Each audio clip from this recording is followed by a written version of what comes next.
our cousin Shay from DC hit me and was like, y'all are my niggas for real. Favorite top 5 episodes last week. Talking about the episode last week. The ending conversation was everything. It just missed a slight point, but nonetheless amazing. And I was like, wait, I just didn't remember what the last topic was. So I asked her to, I was like, yeah, what was the last topic? So this is what she sent. And she said I could play this, by the way. Okay, so there is nothing harder in this world than being a strong ass black woman who is not afraid to speak her mind.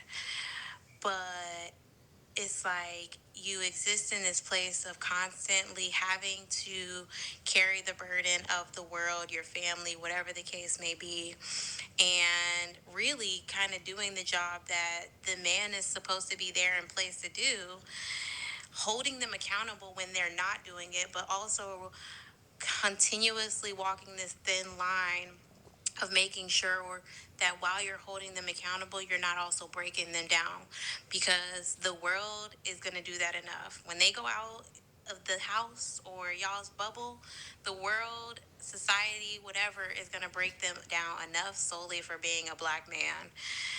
And I can't be the person to also do that. So I have to hold you accountable while also still holding you up to be strong enough to go battle the world. It's the worst kind of juggling act ever. Man. To actually like be a black woman who's thriving and succeeding in whatever she's doing is hella work, because like, you know, you're constantly battling people, trying to make them understand that like your ideas and opinions or whatever matter, and you really got to let your balls hang in these scenarios. So then I have to come home or around my man and kind of dim that a little bit, because I can't outman him. I can't outstrong him. And so, you know, in most situations, I've come to the right conclusion 3 weeks ago. Now I'm just spending these 3 weeks trying to figure out how to make you get to that conclusion while making you feel like it was your idea, not mine. I love that's my nigga for real. Man, Like, that was spot on. spot man. on. God damn. And Misogyny May, that conversation from last week, that message from Shay, it's Mother's Day. I was just like, yo, where and then Kariga Felicia hosted Kevin Allen and I Friday night, and whenever I get around them, it's just love. And Rig made a beautiful point of like how hard it is to love black people, and that could be it has a ring to it, but it's like there's so much work involved.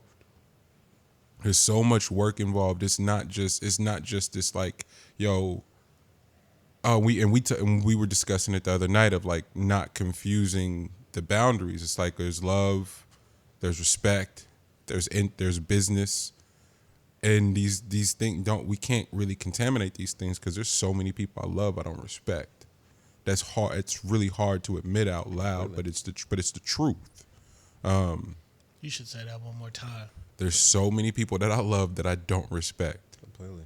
It's not. It hurts to say, but I hope I'm not alone in that. It's just an observation I made, and I was like, God damn.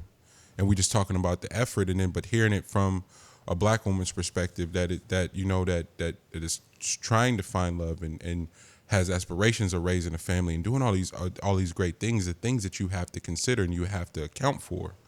It sounds taxing, and I don't want to just say that and leave that there. It's just like, oh, it's so no.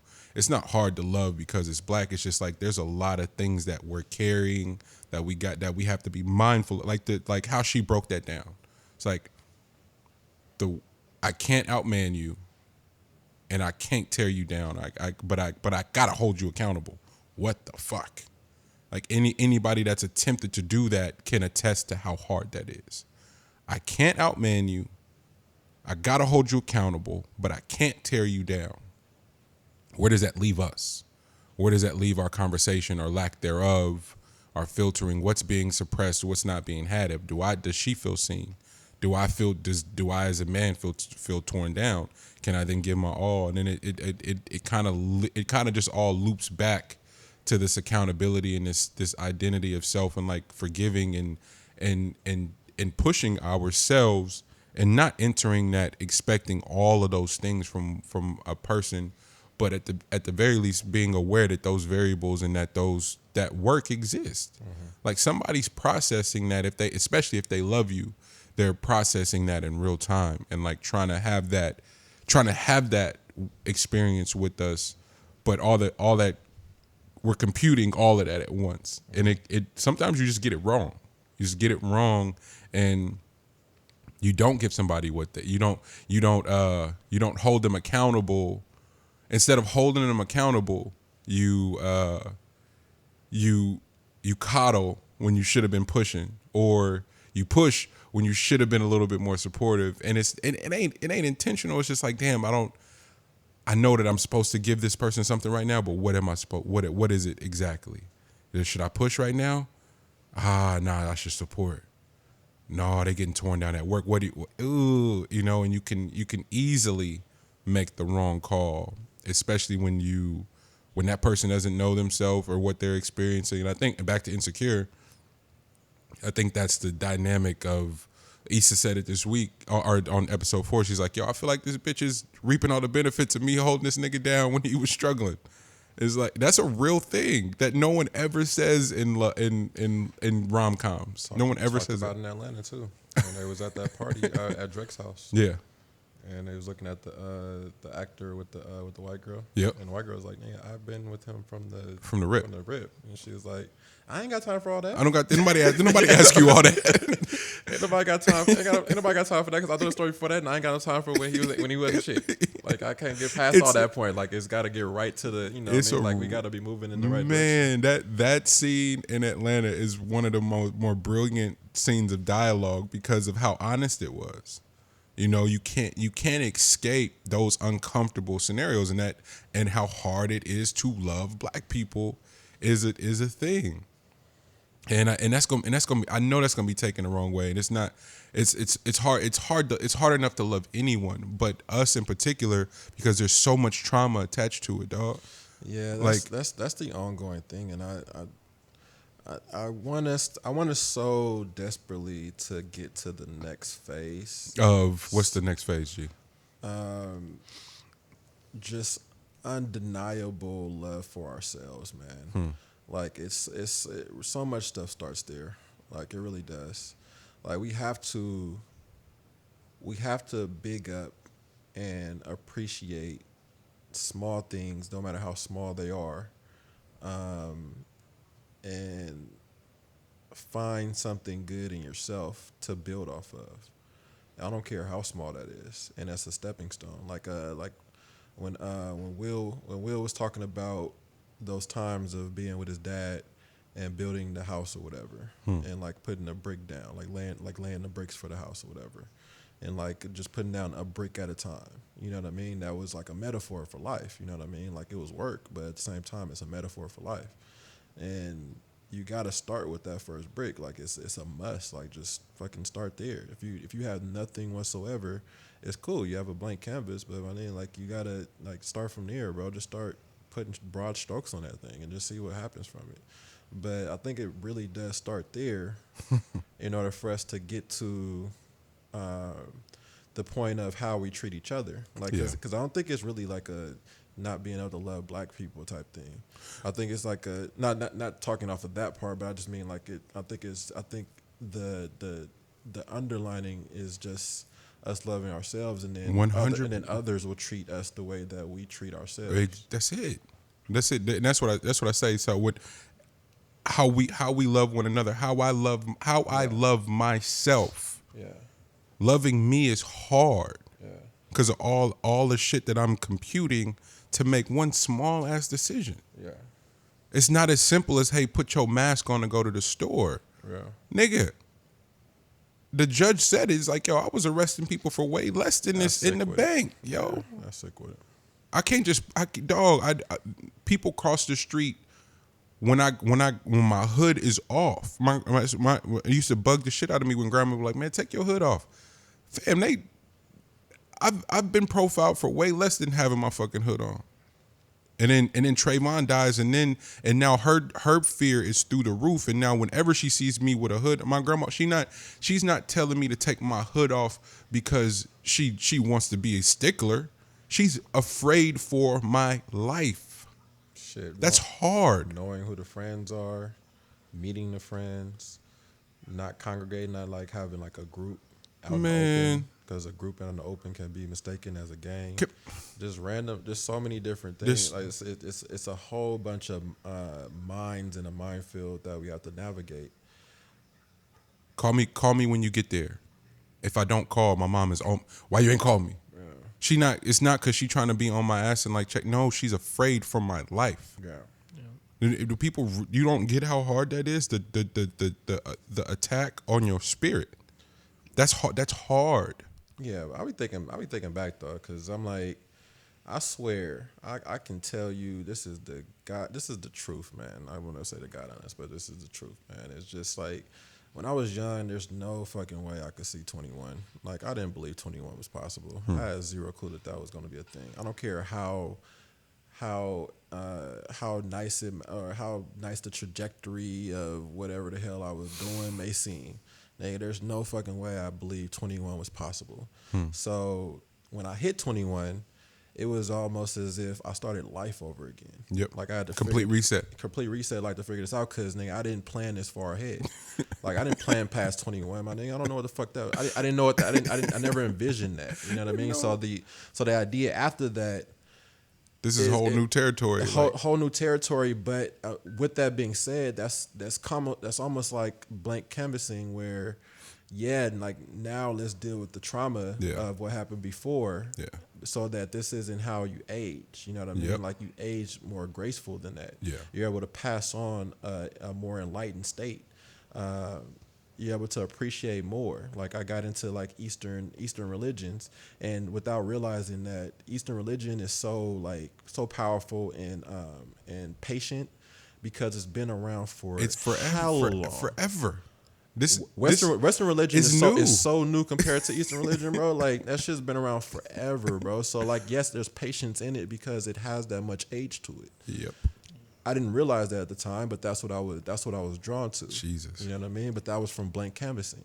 And that's what love is. Love of self is this like continuous space to work, evolve, and to forgive, and be like, yo, I didn't do this today, but today I not only I can, but I will. I am.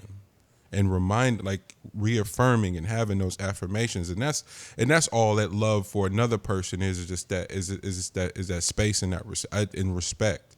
It has to start being respect and seeing ourselves in it. Like we were on Kevin Allen's live, he was talking with a young lady, and they were having a really good dialogue. But it was a lot of I and they were just talking about yo, I'm just as if somebody black is being, if anybody for that matter, but specifically if somebody black and specifically a woman is being beat the fuck up by an officer or anyone, and all I can think to do is take my phone out, nigga, I'm guilty. Yeah. I'm way more guilty than that person that committed the murder. Like that's on me. Everybody like yo, We all going down. If I'm not gonna be the nigga sit there and film it. Promise you that. That's a hard thing to buy into, and so few people do it. But I'll be damn, and I don't have to know the person, but I'm not about to stand by and watch nobody be killed. It's not happening. And as far as building on what Elle said, for me it was 25. My brother died at 25. One of my closest cousins was killed at 25. Like, a lot of the main important men in my life were dead at 25. Yeah. So for me, it was point. like 21. That ain't shit. If I can make it to 25, Yeah. then I did something. And so the year that I turned 25, I had to make the conscious decision of leaving home and moving and kind of starting over. Yeah. Because by 25, I was like all the way in the wrong space. And my mom kept telling me, You moving fast. I don't want to bury another son. And if you go to jail, I can't visit you. Yeah. She was like, I'm not going to do that. So I'm Hard. telling It's you, hard. the way you're looking in life, those are your two options. And my other older brother, Percy, he like sat me down. He was like, look, I made it to 26. And your birthday's right around the corner. Sid didn't make it to 25. Sid died at 25. Yeah. E-Man died at 24. He was like, in the way you moving, it's not looking right. Yeah. And he was like, so you need to think about what you about to do. Because he said, if something happens to your you. 26-year-old brother had to explain that to you. Your brother's 26, and he had to process and explain that to you. Just by getting over the, like, getting past the mark. like the mark was there on there. Like, that was like it's like if you see a finish line. like that. Like, it's nuts. Like, you got, there's more track, bro. Like, there's more meets. But, yeah. So That's hard, man. There's no other way. There's no other way to explain and to put in the context of what a hard, how much that weighs on us and how much that factors into our decision making or lack thereof. I think that's really like our subconscious feeling towards our black women too, which I hate to put it that way, but It's misogyny, May. Get your shit off, King. it's misogyny, May. But this ain't even like a misogyny topic. I'm fucking with you. Yeah, no, I get you. But it's like that might be part of like the psyche that isn't understood, nor should it be understood. I think it's just kind of embedded, but with how all three of us have just had that type of story, when the whole stigma of like black men, when they get their stuff together or when they get their money and blah blah blah, then they start they're already dating or doing things outside of their culture and stuff like that. And I can't confirm this theory, but I believe a good amount of that has to do with the idea of when you reach a class, you're trying to undo a lot of the internal trauma and issues that you have had to that point. And it's kind of hard when your household is a reminder of a lot of those deals. You know what I mean? Like when you look across, You podding today? we podding today, bro. Gee. It's Mother's Day. you out here. Gee. It's Mother's Day. When you look across, Can you? I'm Yeah. sorry. Can you just reiterate that just for the sake of clarity? That was. Yo.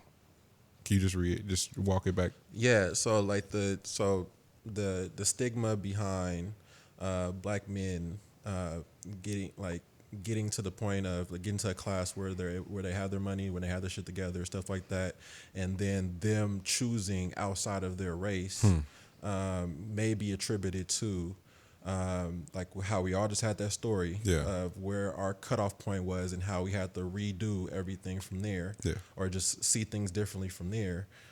Having not realizing that when part of the reason why you probably do not choose from your own race is that when you look across, it's a reminder of a lot of that stuff that you're trying to get past.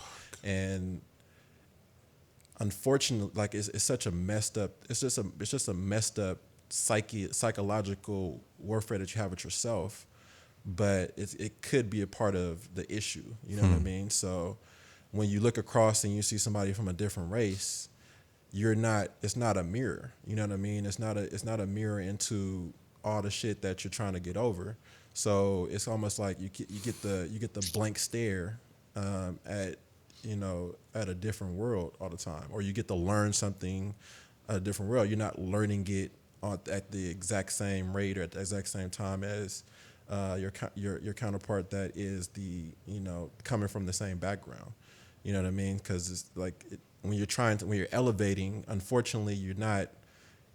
This is a subconscious thing. So I'm not saying that people go into this making this decision, but when you're elevating, it's very hard to elevate when you are from the exact same background.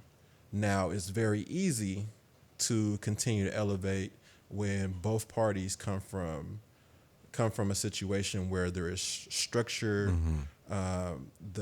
it's been built, it's been passed down. Yeah. That's the reason why you have white people, Indian people, Asian people.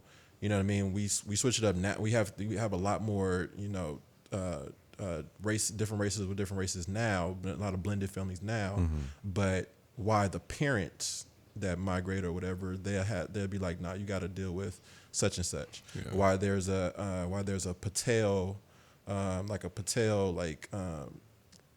is it, like Match.com, where like you go and meet a whole bunch of Patels.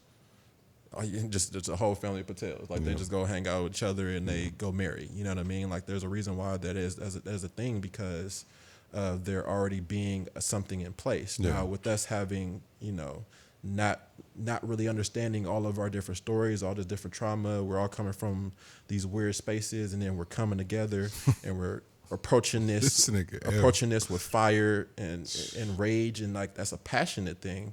But is it a stable environment? You know what I mean? And like that's something that does beat you down. And I know we got to get stronger about all this stuff, but I'm just trying to dial into the psyche here. You know what I mean? I'm not trying to pick a side or anything, saying it's right or wrong. I'm just trying to dial into the psyche of the theory. That's it. And you what a eloquent fucking way to do it, G. Because again, this ain't attacking no one and trying to decide what the answer is. It's just an observation.